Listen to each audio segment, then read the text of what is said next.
of the HIV-linked immunosuppression. Let me briefly come to hepatitis C virus, where a vaccine has not been available up to today due to the high rate of mutations of hepatitis C viruses, although hepatitis C virus in many parts of the world turns out to be a very important human carcinogen. The prevalence here is indicated particularly in this region of Africa, East Asia. Also parts of South America are heavily affected by hepatitis C virus infection. Now, fortunately, due to recent data which have been obtained, it seems that the combination therapy with two new drugs, boceprevir and tenofovir, with ribavirin and PEG interferon, which have been used already in the past, that this has a rather remarkable sustained response against genotype 1 of hepatitis C virus in many parts of the world, the most prevalent virus.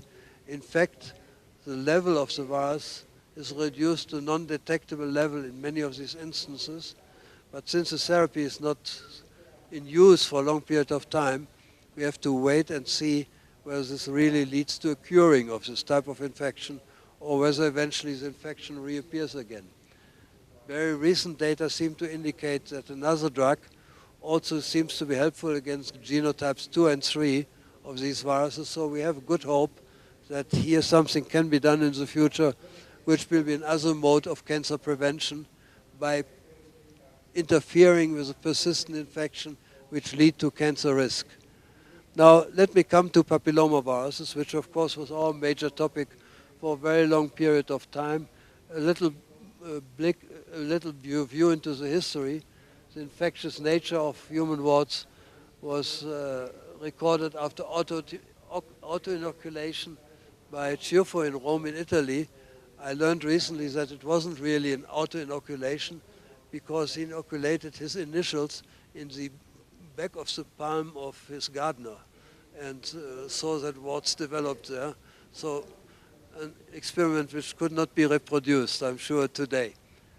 Now, papillomavirus particles had been detected in human warts by electron microscopy in 1949 in Houston by Strauss and Melnick. And up to 1975, it was commonly suspected that the various morphologies of human papillomas, the verrucous warts, flat warts, genital warts, plain warts, and so on, plantar warts, were caused by the same agent depending on the type of infection